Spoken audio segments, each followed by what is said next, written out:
Alors, bonjour tout le monde. Donc, comme promis, je vous fais une petite vidéo sur la gestion des priorités. Et pour cela, donc, on va voir la loi de Pareto et on va voir également la matrice d'Eisenhower. Donc, on va commencer par la loi de Pareto. Alors, la loi de Pareto, ça s'appelle également le 80-20. Donc, cela consiste en quoi? C'est très simple à comprendre, c'est-à-dire on a les 20% des actions qui produisent 80% de nos résultats. Donc, l'important, c'est de savoir qu'est-ce qu'on met dans ces 20%. Donc, c'est pour ça que je vous ai préparé un petit exercice concret qui va vous permettre de vous poser les bonnes questions pour pouvoir mettre les tâches essentielles qui vont vous rapporter 80% de vos résultats dans ces 20% justement d'actions à réaliser.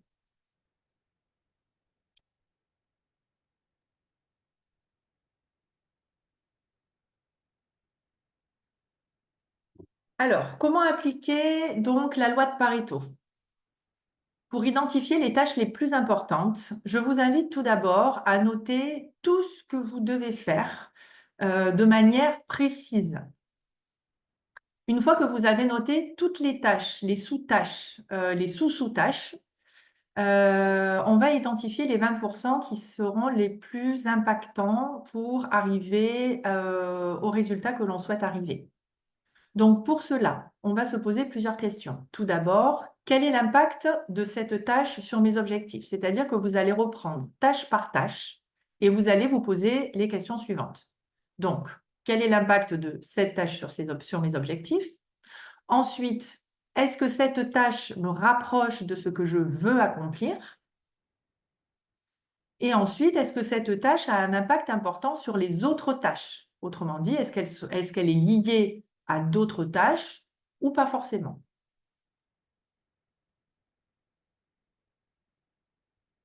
Je vous laisse un petit peu les questions pour que vous puissiez les noter ou bien vous pourrez reprendre l'enregistrement pour pouvoir travailler dessus.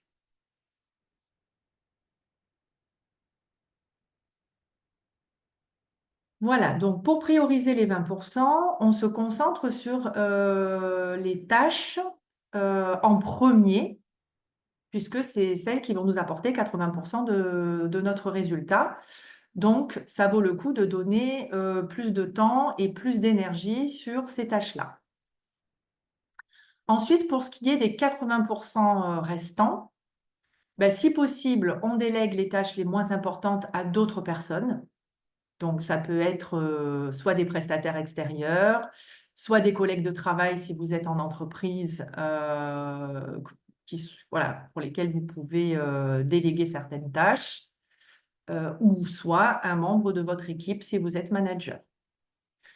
Si ce n'est pas possible de déléguer, dans ces cas-là, essayez de simplifier ces tâches pour que ça vous prenne le moins de temps possible. De les regrouper, ça peut être ça aussi, hein, vous regroupez les tâches, ou bien de les éliminer si vous vous rendez compte finalement que ça n'a aucune valeur ajoutée.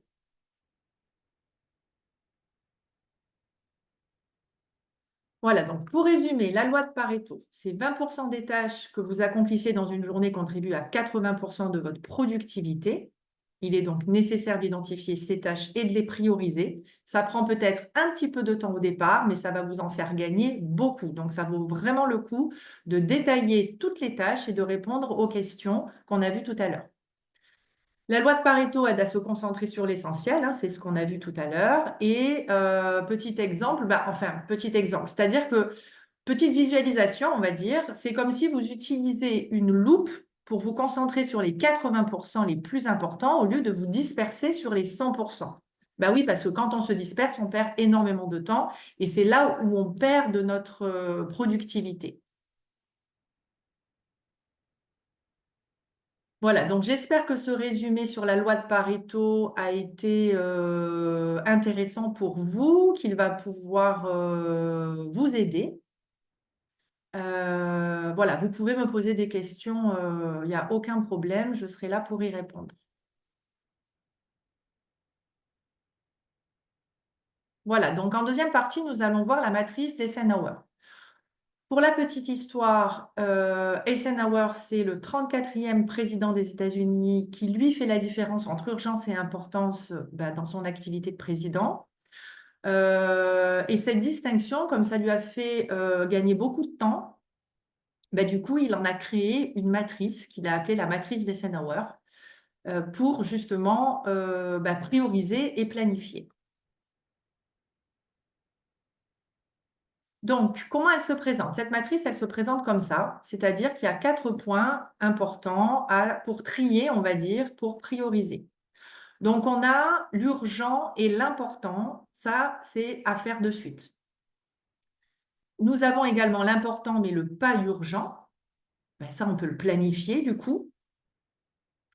Ensuite, nous avons l'urgent, mais pas important. Donc ça, c'est nécessaire de le déléguer. On n'a pas besoin de passer du temps dessus, c'est pas important. Par contre, c'est quand même urgent. Donc, on peut se faire aider pour avancer là-dessus. Et le ni urgent ni important, dans ces cas-là, ça sert absolument à rien de s'attarder dessus. Donc, on peut éliminer. Allez, petit exercice concret. Comment appliquer ce principe? Alors, comme tout à l'heure, on va lister toutes les tâches. Donc, du coup, ça c'est bien puisque vous aurez fait déjà peut-être le travail en amont avec la loi de Pareto. Donc, vous listez toutes les tâches et ensuite, vous faites le tableau comme on l'a vu tout à l'heure avec ce qui est urgent et important, ce qui est important mais pas urgent, ce qui est urgent mais pas important et ce qui est ni urgent ni important. Et vous mettez toutes vos tâches, vous les classez dans les cases. Et à partir de là, vous aurez votre matrice d'Eisenhower qui va vous permettre de prioriser des tâches ou bien d'éliminer certaines tâches ou bien de déléguer ou de les faire vous-même si c'est urgent et important. Voilà, donc je vous invite à le faire. Comme je disais tout à l'heure, c'est un travail qui va vous prendre un petit peu de temps au départ, mais finalement, après, ça va vous en faire gagner beaucoup. Et au fur et à mesure que vous allez utiliser les exercices et que vous allez vous entraîner à les utiliser, ça va être beaucoup plus simple pour vous pour pouvoir lister toutes les tâches et classer les tâches par priorité pour pouvoir justement être beaucoup plus efficace.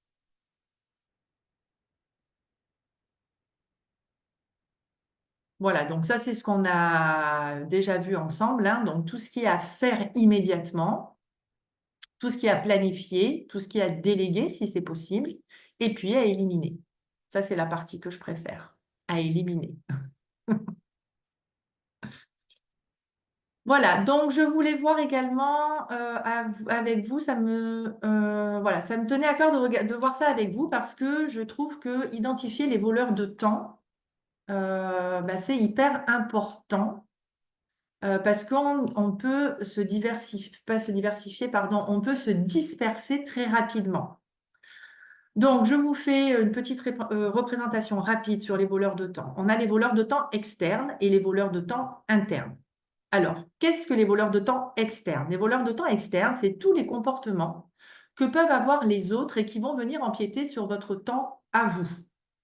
Ça peut être une personne qui tape à votre bureau, elle a besoin de parler. Bon, ce n'était pas prévu dans votre planning. Effectivement, si vous dites oui, vous allez perdre du temps dans votre planning.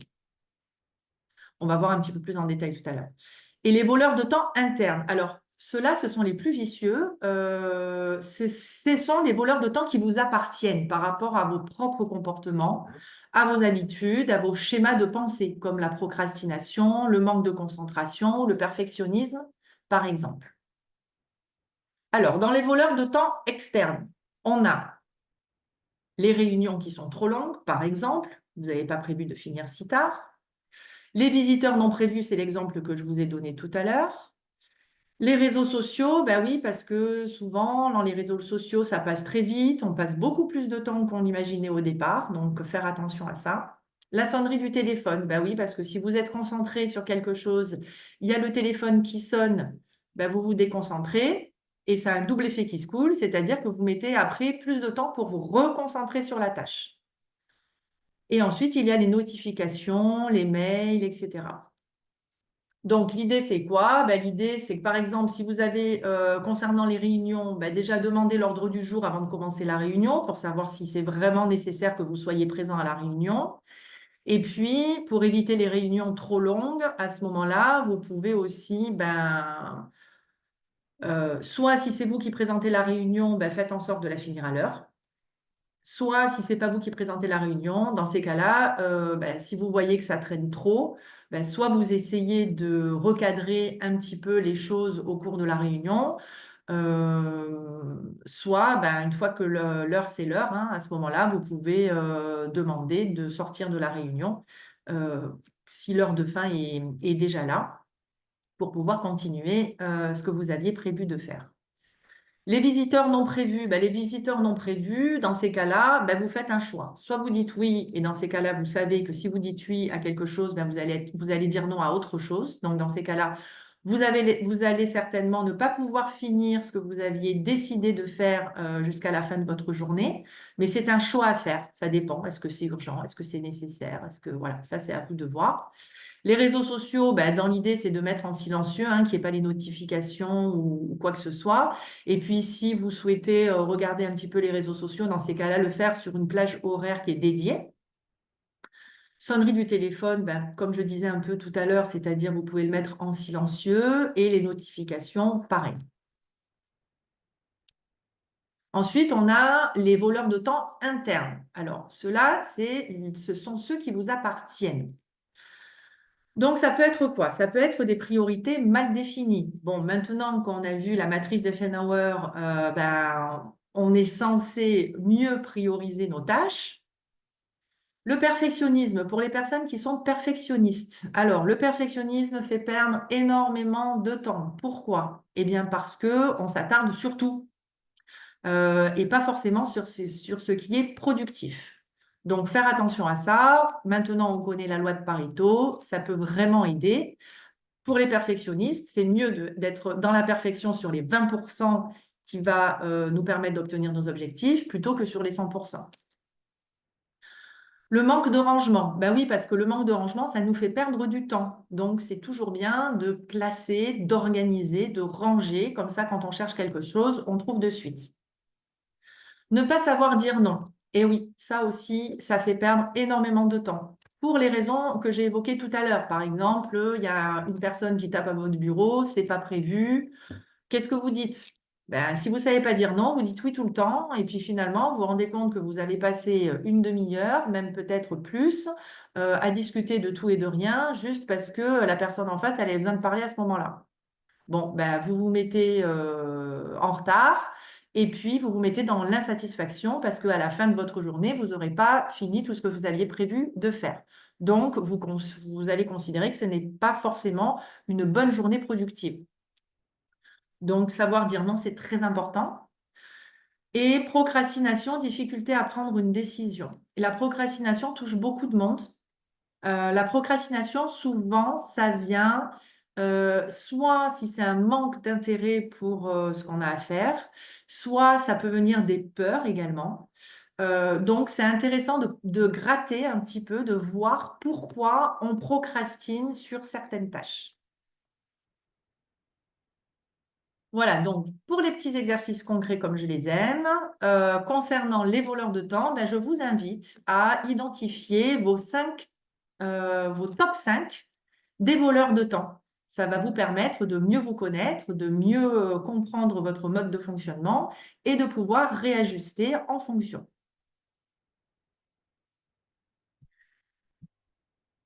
Voilà, donc j'arrête le partage. Voilà. Bon, bah écoutez, j'ai essayé de faire de mon mieux en tout cas. J'espère que bah, cette petite présentation vous sera favorable. J'espère qu'elle va bien vous aider dans votre quotidien. Et puis, comme je le disais tout à l'heure, vous pouvez me contacter si vous avez des questions, si vous voulez aller un petit peu plus loin sur l'approche de la gestion du temps et des priorités. Voilà, je vous remercie et je vous souhaite une belle journée. Bye bye.